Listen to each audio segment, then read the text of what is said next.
Hello there, people of the internet. I have a very unusual cartridge for you guys today.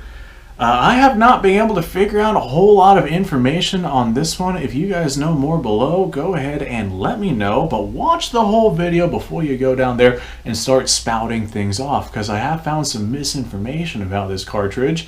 And we're going to dive right into it. We're going to talk about some history behind this, what exactly this is, and some ballistic performances. All this being said, this right here is 765 by 54. Not 765 by 53. 765 by 54, and I had a tough time digging up some information on this stuff. Like I said, wait till you hear what I found before you go typing in the comments below, and I'm sure some people are already typing, trying to tell me all about this cartridge. And well, I'll tell you guys my findings about what I have noticed with this cartridge.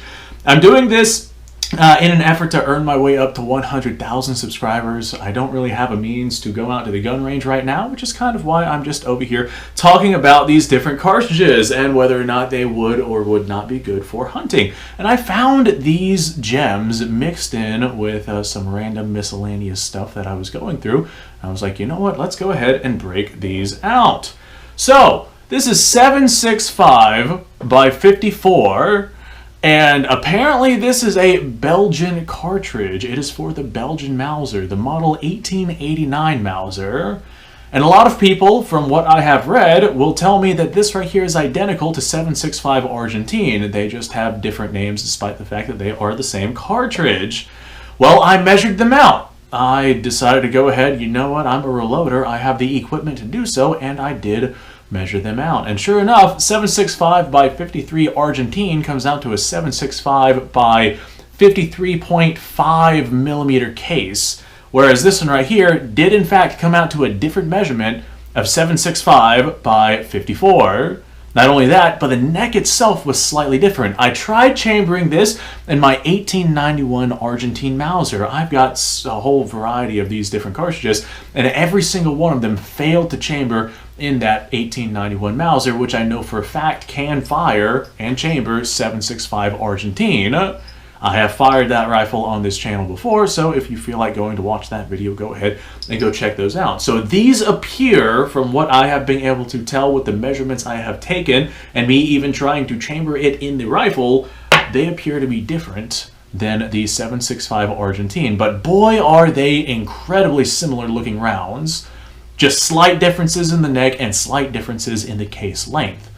So all of that being said, I'm willing to bet that the velocities and performances of the 765 Belgian round is going to be incredibly similar to the 765 Argentine round. I would like to get my hands on a 765 Belgian rifle, one of the model 1889 rifles, to see if this right here will chamber in that rifle, but not in my 1891 model Argentine rifle.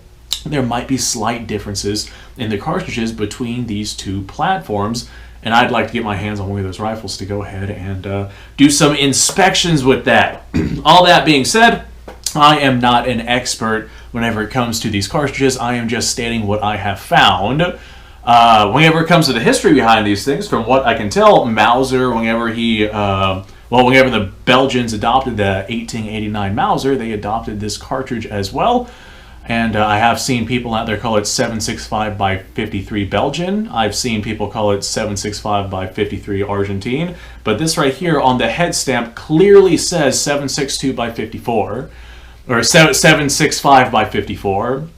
And I have had people tell me, or not people tell me, I have gone into forums and whatnot, and people say that different manufacturers will call it different things despite the fact it is the same cartridge. But that does not appear to be the case. So we're going to go ahead and have a look at ballistics. This is ballistics for 765 Argentine, but we'll go ahead and cover 765 Argentine in its own video, because there's a very significant historical provenance behind that cartridge that I want to go ahead and cover in its own video. So we're just going to go ahead and talk about 765 by 54, the Belgian round that is incredibly similar to 765 Argentine, but apparently does not appear to be quite exact. So, the 7.65 Belgian round, I have found a couple of different loadings for it, but not a whole lot of information on this particular cartridge. I was looking specifically for other people who had exactly what I have with a head stamp that says 7.65 by 54 versus 7.65 by 53. Alright, so a 155 grain projectile, that was the lightest weight projectile I was able to find for this thing, and I believe it is a military loading, and it is going to send that 155 grain projectile at about 2,700 feet per second. That's a fairly fast moving cartridge for the time period that this was coming out at. Bear in mind, this was right as smokeless powder was becoming a thing. The French had only invented smokeless powder 3 years before the Belgians adopted their 89 rifle, 1889. The French got about making smokeless powder in 1886. So that 155 grain projectile is going to transfer 2,500 foot-pounds of energy onto its target, which is a significant amount of energy onto your target, and that is absolutely adequate for most hunting applications. Bump that up to 174 grain. This right here tends to be known as your realms of heavy ball ammunition, although there are heavier ammo weights out there. For 30 caliber, this right here classifies as heavy ball. That's going to be traveling at about 2,450 feet per second from what I can tell. And it's going to have about 2,350 foot-pounds of energy onto your target. So heavier bullet, traveling a little bit slower. That's about what you see with your typical cartridges. Now, I have found a couple of commercial loadings for 7.65 Argentine and not 7.65 Belgian, which is what we have here, but they're so similar, I figured I'd go ahead and I'd throw these in as well.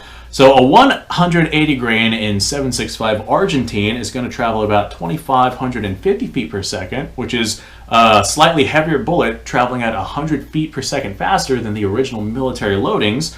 And that's going to have about 2,580 foot-pounds of energy onto your target. I would feel more comfortable with a round like that. I'd say around the 180 grain point if I was going to go after anything that was larger than, say, a white-tailed deer. So that is absolutely adequate to do hunting on most of your applications. But you can actually go heavier with your projectile. If we bump that projectile up to a 210 grain bullet, this is where you start to see, these heavier projectiles is where you start to see diminishing returns with these cartridges. That heavier 210 grain projectile is going to travel about 2,150 feet per second, so it's going to be significantly slower. And it's only going to have about 2,150 foot-pounds of energy transferred onto the target. So you have a heavy bullet traveling slower and less energy onto that target, but odds are you're actually going to have better penetration with that heavier bullet, depending on what your bullet construction is. For this particular round, I would say that 180 grain, maybe 174 grain, depending on what loading it is that you're looking at, that would probably be your optimal round for going after most of your things that you're going to be going after for hunting purposes. From a military context, these are all ridiculously overpowered, and they make great light machine gun loads and, you know, anti-personnel machine gun, anti-aircraft, etc., etc. But for infantry use, this is definitely a little bit overkill. However, for hunting purposes, this right here is like right smack dab on the money. It's not an overly powered cartridge, but it's not exactly underpowered either. That 155 grain projectile at 2,700 feet per second, that should be able to handle most of the things that I would come across here in the state of Florida. The deer don't really get all that big, typically around 150 to 180 pounds in weight, and that 155 grain projectile should be adequate enough for taking care of that.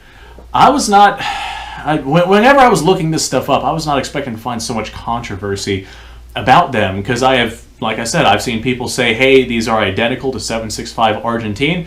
Then I've seen people say, hey, they're absolutely not. Go try chambering one in a rifle. And sure enough, I tried chambering one in my 1891 Argentine rifle, and it did not chamber. So I measured these out, and sure enough, the measurements are ever so slightly different. Longer by about 1/2 of a millimeter, and the neck has a slightly different dimension to it. So I was not able to find a whole lot of information on this particular cartridge. For the most part, All of what I found was on 765 Argentine, so we're going to go ahead and cover that one in a later video. Hopefully you guys decide to stick around and subscribe to the channel whenever we get around to covering that one. All this being said, now you can go ahead and tell me what it is that you think about this particular cartridge. I'm sure a lot of people are going to go down there and tell me it's exactly the same as 765 Argentine. And they will have not watched the video, because that's literally just what people do. They'll read the title, click on it, pause the video, type, leave, and that's fine. I get my view click, so that's good enough for me. Let me know what you guys think. Like, subscribe, share. Description below has linked to all sorts of stuff. Go check it out. You guys go off, have yourself a fantastic day, and I will see you guys on the next episode.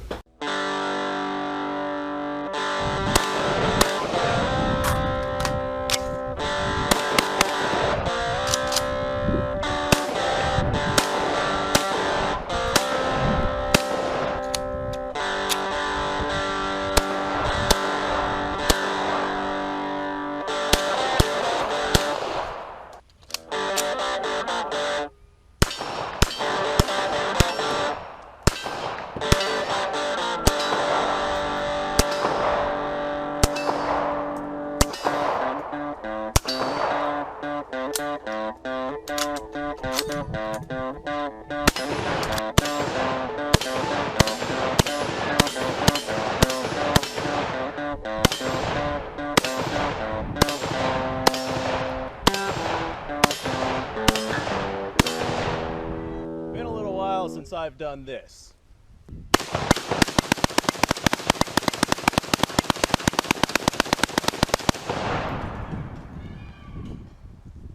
Bonnie and Clyde be damned. The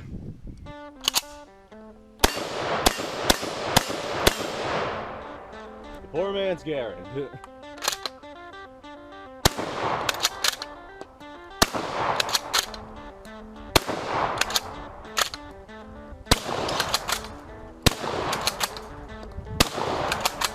It's a shame that bolt-action shotguns aren't more mainstream.